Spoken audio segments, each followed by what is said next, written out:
Ito po si Mediterranean Sayagusa, Kinsa. Okay, good for newborn po ito until 3 years old.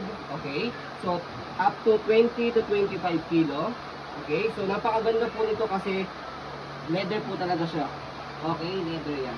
Okay, so premium stroller po ito. Ang retail price po niya is 60,000 po. Okay, pero we selling this for low price as 5,000 pesos po. Okay, so ito po yung details po niya. Okay, yung canopy, ayan. Okay, yung canopy po niya. Okay, peekaboo. Pwedeng fold yan.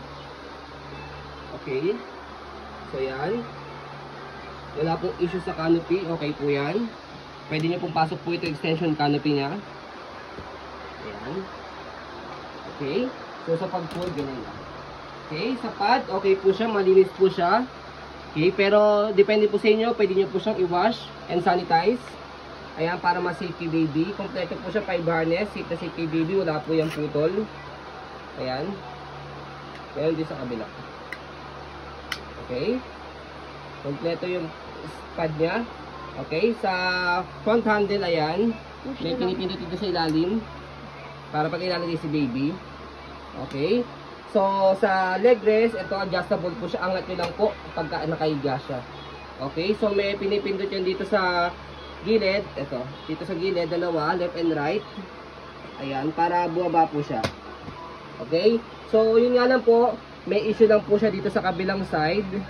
Ayan, tinahi po namin kasi medyo nag-ano po siya. Binarush ka mo yan? Binlash to. Kaya lumambot yung konti yung tela. Pero, no problem naman kasi, nakatayi na siya. And then, meron ditong safe na, tela. Hindi butas, pakita mo. Ihiga mo. Ayan, dito. Higa mo. Higaan natin.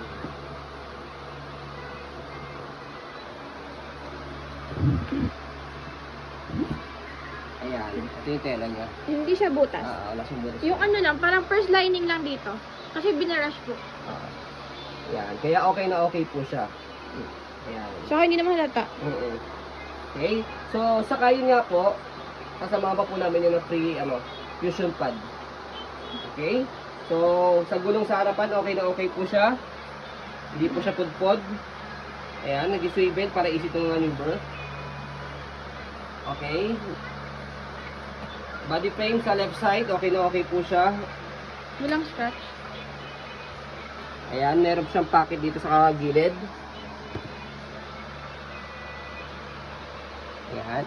So, sa likod. Ayan. Pating gulong. Ayan. So, dito siya ina-adjust pagka gusto niyo pong iupo sa kaiga. Semi-recline. Hatakin niyo lang yan. Saka press niyo lang po ito. Okay? So, yan. As you can see, ang ganda ng basket niya sa likod. Okay. Pang-classy talaga siya. Pang-mayaman talaga siyang stroller. Stopper, ito. Tapakan niyo lang po yan. Yan.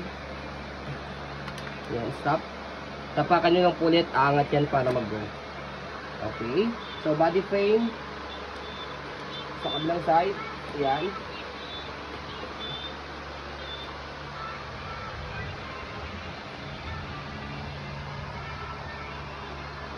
Ayan. Okay. Regarding naman po sa handle.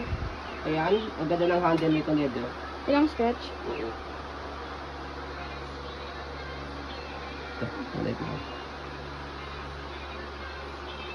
Okay, so yan. Scroll natin saglit para makita po ninyo na wala po siyang issue.